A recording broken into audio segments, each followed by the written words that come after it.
जय जगन्नाथ ओडिशा आज 6 जून 2025 शुक्रवार आपण माने शुणुचंती एसपी ओडिया न्यूज। भिडियोटी को शेष जाए देखंतु ओ चैनल रे नुआ थिले चैनल टी को सब्सक्राइब करी पाखरे थिबा बेल आइकन को प्रेस करि दियंतु जहा फल रे प्रत्येक दिन रो गुरुत्वपूर्ण खबर लेटेस्ट अपडेट आपण माने सर्वप्रथमे पाई परिबे। आसंतु सुनिबा आजिरो मुख्य खबर गुडिक। आज प्रथम खबर राज्य सरकार प्रथम वर्ष पूर्ति रे 500 विद्यालय स्थापन नहीं सूचना। ग्राम मानकर शिक्षा भित्तिभूमि को शक्तिशाली करने पई राज्य सरकार गोदावरीश मिश्र आदर्श प्राथमिक विद्यालय योजना आरंभ करिसेंती। एही योजना अधीन रे सरकार आसंता 12 तारिख दिन सारा राज्य रे 500 आदर्श प्राथमिक विद्यालय पई भित्तिप्रस्तर स्थापन करने को जाउथिबार सूचना विद्यालय और गणशिक्षा मंत्री नित्यानंद गंड गणमाध्यम को देइछंती। एही योजना अधीन रे राज्यर समस्त 314 ब्लॉक रो आदर्श प्राथमिक विद्यालय निर्माण करने को सरकार लक्ष्य रखिछंती। एही योजना पई सरकार मोट 2960 कोटी टंका बराद करिसेंती। एही योजना अधीन रे प्राय 6800 राज्य परिचालित प्राथमिक विद्यालय को आदर्श विद्यालय भाबे उन्नीत करने को योजना करिसेंती। निष्पत्ति अनुसार आगामी 5 वर्ष मध्य रे 6794 ग्राम पंचायत रे आदर्श प्राथमिक विद्यालय स्थापन करा जिवो। एही योजना माध्यम रे राज्य रे पिलामानंकु गुणात्मक शिक्षा प्रदान कराजिबा सह पिलामानकर मौलिक ज्ञान और बौद्धिक विकास को सुदृढ़ करने दिगरे पदक्षेप नियाजिबो।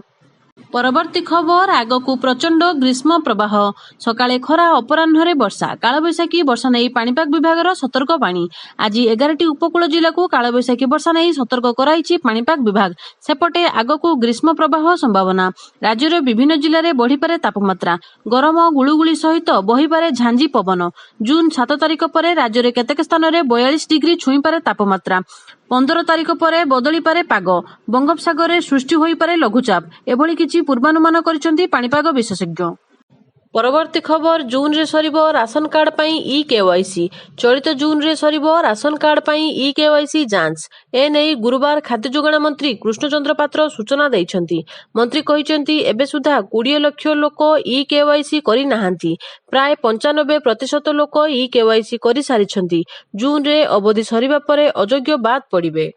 परवर्ती खबर पुरी रे भक्तों सुरक्षा उपरे गुरुत्व और सेवायतों पुरस्कार। स्नान पूर्णिमा और रथयात्रा नहीं सुरक्षा बैठक अनुष्ठित हो जाइछि। केन्द्रांचल आईजी अध्यक्षतार आयोजित यह सुरक्षा बैठक में स्नान पूर्णिमा और रथयात्रा किपरि श्रृंखलित व्यवस्था मध्य संपन्न हेब से नहीं आलोचना होइथिला। तेबे स्नान पूर्णिमा पई पुरी शहर को जगिबा पई 70 प्लाटून फोर्स मुतयन हेबे। 4 एसपी रैंक कमांडेंट सह 450 अधिकारी मध्य उपस्थित रहिबे। भक्त मानक पई श्रृंखलित दर्शन ट्राफिक व्यवस्था उपरे मुख्यतः फोकस रहिबो। रथयात्रा रे नीति श्रृंखलित कले पुरस्कृत हेबे सेवायत। 2,25 लाख टंकार स्वतंत्र अर्थराशि को अनुमोदन करिछि आईन विभाग। एने श्रीमंदिर मुख्य प्रशासकों को चिठी लिखिछि आईन विभाग। ए वर्ष रथयात्रा रे नीति सरल और श्रृंखलित भावे समापन हेले सेवायतों को पुरस्कार देबाकू घोषणा करिछि आईन विभाग। परवर्ती खबर तत्काल टिकेट पई आधार जांच। भारतीय रेलबाई तत्काल टिकेट बुकिंग पई ई आधार को बाध्यतामूलक करने को निष्पत्ति नेइछि। एही नुआ नियम अनुसार यात्री मानकू तत्काल टिकेट बुक करने पई ई आधार व्यवहार करने को पड़िबो, जहां डिजिटल रूप में आधार कार्ड रो सत्यता जांच करिवो। एहा द्वारा टिकेट बुकिंग प्रक्रिया को अधिक फलप्रद और सुरक्षित करा जिवो बोली कहिछि रेल विभाग। परवर्ती खबर 10 लाख सहायता घोषणा कला आरसीबी प्रथम आईपीएल टाइटल हासिल करने पर एम चिन्नास्वामी स्टाडियम रे विजय उत्सव मनाइबा समय दलाचकटा घटी 11 जन प्रशंसक मृत्यु घटीथिला। 150 रु अधिक प्रशंसक एही घटना रे आहत होइछंती। एही घटना रे प्राण हराइथिबा व्यक्तिଙ୍କ परिवार को 10 लाख टंकार आर्थिक सहायता घोषणा करिछि आरसीबी। ए नै आरसीबी पक्षरु कुहा जाइछि जे एही दुर्भाग्यपूर्ण घटना आरसीबी परिवार को बहु मानसिक जंत्रणा देइछि। एही दुखद समय रे मृतकଙ୍କ परिवार सहित आरसीबी छिड़ा होइछि। परिवार को 10 लाख टंका लेखाए सहायता दिया जिवो। एहा सहित आहत मानक पई एक आरसीबी केयर्स पांठी तयारी होइछि। परवर्ती खबर कोरोना रू सावधान रहबा पई केंद्र रो परामर्श। कोरोना रे विभिन्न राज्य और केन्द्रशासित अंचल संक्रमण बढ़िबार लागिथिबा बेले एहार मुकाबिला पई स्वास्थ्य सेवा क्षेत्र में प्रस्तुति चलाइबाकू केंद्र सरकार परामर्श दैछंती। हॉस्पिटल गुड़िकरे ऑक्सीजन वेंटिलेटर और जरूरी औषध पर्याप्त परिमाण में मौजूद रखिबाकू स्वास्थ्य मंत्रालय पक्षरु कुहा जाइछि। सेहीपरि सर्विलांस और टेस्टिंग को त्वरान्वित करबाकू निर्देश दिया जाइछि। लोकंकु मध्य कोविड उपयुक्त व्यवहार अनुसरण करबाकू परामर्श दिया जाइछि। ପରବର୍ତ୍ତୀ ଖବର ରାଉରକେଲାକୁ ଅଣଦେଖା କରି ଅନୁଗୁଳକୁ ପ୍ରାଥମିକତା ଦିଆଯାଇଛି। ଶିଳ୍ପନଗରୀ ରାଉରକେଲାରେ ଥିବା ରାଜ୍ୟର ଏକମାତ୍ର ଇଏସ୍ଆଇ ମଡେଲ ହସ୍ପିଟାଲ ବୀମାଭୁକ୍ତ ଶ୍ରମିକ ଓ ସେମାନଙ୍କ ପରିବାରକୁ ଚିକିତ୍ସା ସେବା ନ ଯୋଗାଇ ଫେରାଇ ଦେଉଛି। ଅନୁଗୁଳରେ ଦ୍ୱିତୀୟ ଇଏସ୍ଆଇ ମଡେଲ ହସ୍ପିଟାଲ କାର୍ଯ୍ୟକ୍ଷମ ହେବା ପରେ ରାଉରକେଲାକୁ ସମ୍ପୂର୍ଣ୍ଣ ଅଣଦେଖା କରାଯାଉଛି। 22 ବର୍ଷ ତଳେ 2003ରେ ପ୍ରତିଷ୍ଠିତ ଏହି ହସ୍ପିଟାଲର ଡାକ୍ତର, ନର୍ସ ଓ କର୍ମଚାରୀ ସଂଖ୍ୟା କମୁଛି। ପରବର୍ତ୍ତୀ ଖବର ସରକାରୀ ଜମି ଜବରଦଖଲ ମୁକ୍ତ କରିବାକୁ ମୁଖ୍ୟମନ୍ତ୍ରୀଙ୍କ ଘୋଷଣା।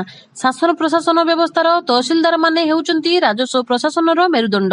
ତହସିଲଦାରମାନେ ଲୋକଙ୍କ ଅଭିଯୋଗ ଶୁଣିବା ସହ ତାହାର ତ୍ୱରିତ ସମାଧାନ ପାଇଁ ଚେଷ୍ଟା କରନ୍ତୁ। ତହସିଲ ଅଫିସ ଲୋକଙ୍କ ପାଇଁ ଭୟର ନୁହେଁ ବିଶ୍ୱାସର ସ୍ଥାନ ହେଉ ବୋଲି ମୁଖ୍ୟମନ୍ତ୍ରୀ ମୋହନ ଚରଣ ମାଝୀ ବୁଧବାର ଲୋକସେବା ଭବନଠାରେ ଆୟୋଜିତ ରାଜ୍ୟସ୍ତରୀୟ ରାଜସ୍ୱ ଅଧିକାରୀମାନଙ୍କ ସମ୍ମିଳନୀରେ କହିଛନ୍ତି। ଏହି ଅବସରରେ ମୁଖ୍ୟମନ୍ତ୍ରୀ କହିଛନ୍ତି, ଭାଜପା ସରକାର ଭୂମି ପ୍ରଶାସନକୁ ଆଧୁନିକ ଏବଂ ଲୋକାଭିମୁଖ କରିବା ପାଇଁ ପ୍ରତିଶ୍ରୁତିବଦ୍ଧ। ଓଡ଼ିଶାରେ କେହି ବି ଭୂମିହୀନ ରହିବେ ନାହିଁ। ଯେଉଁମାନଙ୍କର 4 ଡିସିମିଲରୁ କମ୍ ଜମି ଅଛି ସେମାନେ ମଧ୍ୟ ଭୂମିହୀନ ଭାବେ ଗଣା ହେବେ। ସରକାର ସେମାନଙ୍କୁ ଜମି ଯୋଗାଇ ଦେବେ। ଏହି ଯୋଜନାକୁ ପ୍ରଭାବୀ ଭାବେ ଲାଗୁ କରିବା ପାଇଁ ତହସିଲଦାରମାନଙ୍କ ଭୂମିକା ଅତ୍ୟନ୍ତ ଗୁରୁତ୍ୱପୂର୍ଣ୍ଣ। ସମାଜର ଶେଷ ଧାଡ଼ିରେ ଥିବା ଲୋକ ପର୍ଯ୍ୟନ୍ତ ସେବା ପହଞ୍ଚାନ୍ତୁ ବୋଲି ମୁଖ୍ୟମନ୍ତ୍ରୀ ଘୋଷଣା କରିଛନ୍ତି। ପରବର୍ତ୍ତୀ ଖବର ମନ୍ତ୍ରୀ ଆସିବେ ବୋଲି 1 ଘଣ୍ଟା ପୂର୍ବରୁ ରାସ୍ତା ମରାମତି। ଉଦୟଗିରି ଗସ୍ତରେ ନଗର ଉନ୍ନୟନ ମନ୍ତ୍ରୀ କୃଷ୍ଣଚନ୍ଦ୍ର ମହାପାତ୍ର ବୁଧବାର ଦିନ 11ଟାରେ ଜି ଉଦୟଗିରି ବିଏସ୍ଏନ୍ଏଲ୍ କାର୍ଯ୍ୟାଳୟଠାରୁ ପଦଯାତ୍ରା କରି ଡାକବଙ୍ଗଳାରେ ପହଞ୍ଚିବାର କାର୍ଯ୍ୟକ୍ରମ ଥିଲା। ହେଲେ ମନ୍ତ୍ରୀଙ୍କ କାର୍ଯ୍ୟକ୍ରମକୁ ଦୃଷ୍ଟିରେ ରଖି ବରାଲିର ମାର୍କେଟର ଖାଲଖମା ରାସ୍ତା ଘଣ୍ଟାଏ ପୂର୍ବରୁ ହଠାତ୍ ମରାମତି କରାଯାଇଥିଲା। ଏହାକୁ ଦେଖି ଲୋକେ ପ୍ରଶ୍ନ କରିଥିଲେ, ଆଜି ପର୍ଯ୍ୟନ୍ତ କାହାକୁ ଦେଖାଯାଉନଥିଲା, ଆଜି କେମିତି ଦେଖାଗଲା? ମନ୍ତ୍ରୀ ଅଞ୍ଚଳର ସମସ୍ୟା ଦେଖିବାକୁ ଆସିଥିବା ବେଳେ ତାଳିପକା ରାସ୍ତା ସମସ୍ୟା କାହିଁକି ଲୁଚାଯାଇଛି ବୋଲି ଲୋକେ ପ୍ରଶ୍ନ କରିଛନ୍ତି। ହେଲେ ଏବେ ତରବରିଆ ଭାବେ ସିମେଣ୍ଟ ପାଉଡର ପକାଇ ମରାମତି କରାଯାଇଥିବା ଏହି ରାସ୍ତା ଶୁଖିଗଲା ପରେ ସିମେଣ୍ଟ ଗୁଣ୍ଡ ଧୂଳି ଲୋକଙ୍କ ପାଇଁ କାଳ ହୋଇଛି। ଗାଡ଼ି ମଟର ଗଲେ ଏବେ ଏତେ ଧୂଳି ଉଡୁଛି ଯେ ଲୋକେ ଅଣନିଶ୍ୱାସୀ ହେଲେଣି। ତେଣୁ ଏହାର ସ୍ଥାୟୀ ସମାଧାନ କରିବା ପାଇଁ ଦାବି ହୋଇଛି। ପରବର୍ତ୍ତୀ ଖବର ରାଜ୍ୟରେ 7.5 କୋଟି ଚାରା ରୋପଣ ହେବ। ବିଶ୍ୱ ପରିବେଶ ଦିବସ ଅବସରରେ ଓଡ଼ିଶା ମୁଖ୍ୟମନ୍ତ୍ରୀ ମୋହନ ଚରଣ ମାଝୀ ଗୁରୁବାର ଦିନ ଚଳିତ ବର୍ଷ ସାରା ରାଜ୍ୟରେ 7.5 କୋଟି ଚାରା ରୋପଣ କରିବାର ଏକ ଗୁରୁତ୍ୱପୂର୍ଣ୍ଣ ଯୋଜନା ସମ୍ପର୍କରେ ଘୋଷଣା କରିଛନ୍ତି। ଏହି ପଦକ୍ଷେପ ପରିବେଶ ସଂରକ୍ଷଣ ଏବଂ ଜଳବାୟୁ କାର୍ଯ୍ୟ ପ୍ରତି ରାଜ୍ୟ ସରକାରଙ୍କ ପ୍ରତିବଦ୍ଧତାକୁ ସ୍ପଷ୍ଟ କରିଛି ବୋଲି ସେ କହିଛନ୍ତି। ଭୁବନେଶ୍ୱରସ୍ଥିତ OUATAର କୃଷି ଶିକ୍ଷା ସଦନରେ ଆୟୋଜିତ ରାଜ୍ୟସ୍ତରୀୟ ପରିବେଶ ଦିବସ ସମାରୋହରେ ଅଭିଭାଷଣ ଦେଇ ମୁଖ୍ୟମନ୍ତ୍ରୀ ଏକ ସବୁଜ ସୁସ୍ଥ ଇକୋସିଷ୍ଟମ ସୃଷ୍ଟି କରି ପ୍ରଦୂଷଣ ଏବଂ ଜଳବାୟୁ ପରିବର୍ତ୍ତନର ମୁକାବିଲା କରିବାର ଗୁରୁତ୍ୱପୂର୍ଣ୍ଣ ଆବଶ୍ୟକତା ଉପରେ ଆଲୋକପାତ କରିଥିଲେ। ଆଜିର ଖବର ଶେଷ ହୋଇଛି। ଆଗାମୀ ନୂଆ ଖବରର ଅପଡେଟ୍ ଜାଣିବା ପାଇଁ ଚ୍ୟାନେଲଟିକୁ ସବସ୍କ୍ରାଇବ କରନ୍ତୁ। ଧନ୍ୟବାଦ।